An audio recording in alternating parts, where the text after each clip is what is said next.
Warikuan FC halakong Mobile FC o score 4-2 e a Liga Copa Mambot Kerala Sanana Gusmau tinan Rihun Rua Ronolo Resinghat. Jogo ne halau e Estádio Municipal Kaikoli Dili quinta-feira Loron Ronolo Fulan Junho tinang ne.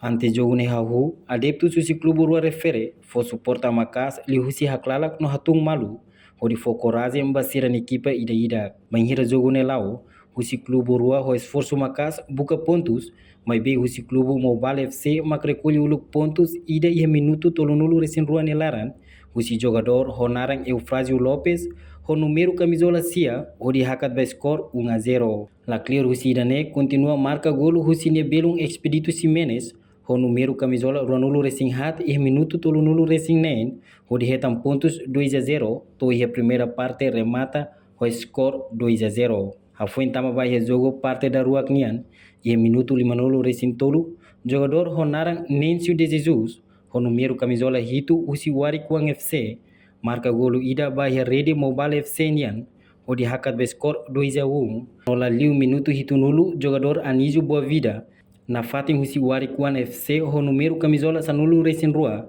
marca tangolo ida hodi hakat by score 2-2. Mobile FC Racing com esforço macas hodi dunitir pontos nebe Warikuan FC Racing Hetan, mas bela consegue. To Warikuan FC sempre foi ameaça boa by equipa Mobile FC.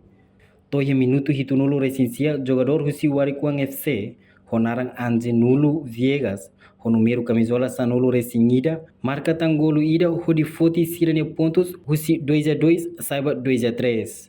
E a parte ikusnya basic jogo termina e minuto walunolo Resin Lima husi klubu Warikuan recolhe tam pontos ida husi jogador Honarang Adelino Xavier, o número camisola sia hodi hakat by score 2-4. To e jogo ne remata score nebe equipa Rua Hetan e jogo segundo parte mak score 2-4 no Warikuan FC maxi tama by jogo tuirmai. E a Copa Mambot Kerala Sanana Gusmau tinan Rihun Rua Ronolo Racing Hat. Husi klubu Lubu Kida mak sempre haturu resultado nebe dia tebes, mas be se ia foi lanço balão husi jogador sirene atitude e a campularan.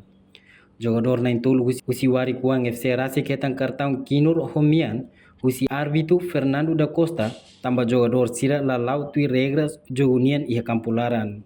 Jogador husi Warikuan FC nebe hetan cartão Kinur Macanesan, Anúncio Freitas, Jaqueu Costa, Lourenço Pinto, Anísio Boavida no Jacob Gomes, no Jimmy Mendonça maquetan cartão Mian. Laos husi equipa Warikuan FC date maquetan cartão Kinur no Mian, mas be husi Mobile FC mos hetan cartão Kinur, husi árbitro Fernando Costa, jogador Sira Macanesan, Pedro Fernandes, Bonifácio Lopes, Expedito Ximenes, no Icus Mac Antônio Martins. Reportagem no Vai Magno no Mesquita Televisão Timor Post. Janela Informação ba Emohoto. Atua tem informação atual dia Clio. Kita haluha. Haneham botão subscribe, like. Halo comentário no Fahe Tutang ba media sosial Hoto.